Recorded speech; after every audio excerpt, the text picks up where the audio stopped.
अब हम बात करते हैं विज्ञान की, वैज्ञानिकों की, और आपको यह बताते हैं कि विज्ञान को भी किस तरह से बेचा जाता है। इसलिए अब हम अमेरिका की एक बहुत बड़ी दवाई बनाने वाली कंपनी जिसका नाम है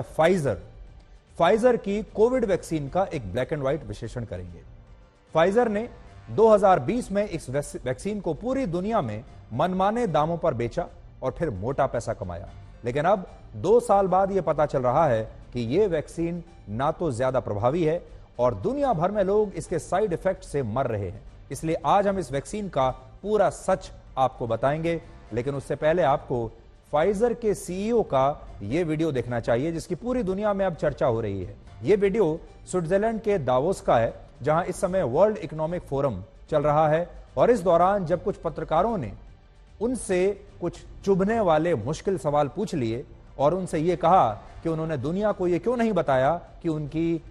वैक्सीन कोविड के खिलाफ प्रभावी नहीं है, तो इन सवालों का फाइजर के सीईओ के पास कोई जवाब नहीं था। वो लगातार चलते चले गए चुपचाप, क्योंकि उनके पास कोई जवाब था ही नहीं।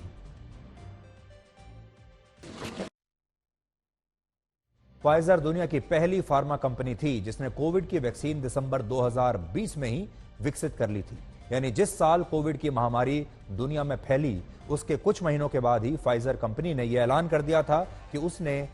कोविड के खिलाफ एक ऐसी वैक्सीन तैयार कर ली है जो संक्रमण के गंभीर मामलों में 95% और कम गंभीर मामलों में 100% तक प्रभावी है। और क्योंकि यह दुनिया की पहली कोविड वैक्सीन थी जिसे अमेरिका की एक बड़ी कंपनी ने बनाया था और इसका एफिकेसी रेट भी उस समय 95 से 100% बताया गया था, इसलिए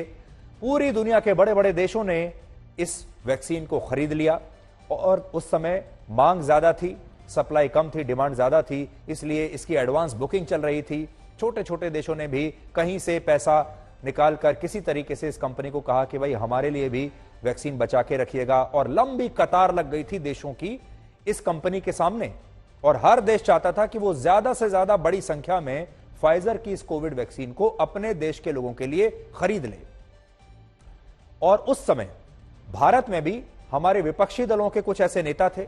कुछ पत्रकार थे, कुछ बुद्धिजीवी थे, कुछ एनजीओ चलाने वाले लोग थे, कुछ एक्सपर्ट्स थे, और अखबारों में कॉलम लिखने वाले कुछ लोग थे जो लगातार सरकार पर यह दबाव बना रहे थे कि भारत सरकार को फाइजर कंपनी की यह वैक्सीन तुरंत ले लेनी चाहिए और हमारे देश में इसे लाने में कोई भी देरी नहीं करनी चाहिए। आपको याद होगा भारत की सरकार की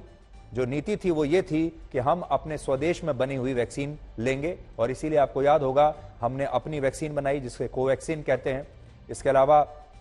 एक दूसरी वैक्सीन भी हमारे देश में आ गई थी, लेकिन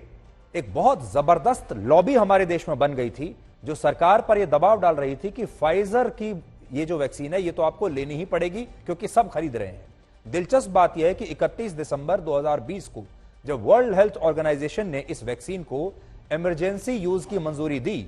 उससे पहले ही पूरी दुनिया में इस वैक्सीन को मंजूरी दिलाने के लिए एक बहुत बड़ी और प्रभावशाली लॉबी ने काम करना शुरू कर दिया था। और आपको जानकर हैरानी होगी कि नवंबर 2020 से ही तब ये खबरें आने लगी थीं कि फाइजर की इस वैक्सीन को एक जगह से दूसरी जगह -70 डिग्री सेल्सियस के तापमान में ही ट्रांसपोर्ट किया जा सकता है, और भारत जैसे देश के लिए ऐसा करना बहुत मुश्किल होगा। उस समय तब कांग्रेस के नेता राहुल गांधी ने सरकार से यह लगातार सवाल किया था कि भारत में आखिर फाइजर की वैक्सीन का डिस्ट्रीब्यूशन कैसे होगा, क्योंकि हमारे देश में तो ऐसी कोई कोल्ड स्टोरेज की व्यवस्था है ही नहीं।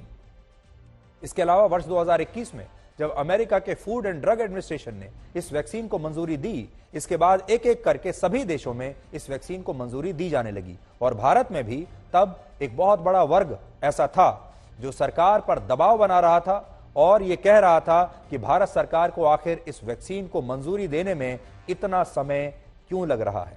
इसके अलावा ये लोग तब ये भी कहते थे कि भारत के लोगों का कितना बड़ा दुर्भाग्य है कि आज उन्हें वो वैक्सीन नहीं मिल पा रही जो पश्चिम के विकसित देश इस्तेमाल कर रहे हैं, जिसे पश्चिम के जो देशों के जो लोग हैं उन्हें वो वैक्सीन मिल रही है लेकिन हमें नहीं मिल रही। यानी हर तरह से भारत सरकार पर दबाव बनाने की कोशिश हुई, लेकिन बड़ी बात यह है कि सरकार इस दबाव के सामने झुकी नहीं, और फाइजर कंपनी के जो वैक्सीन है वो भारत में आप लोगों तक नहीं पहुंची और आप उससे दूर रहे।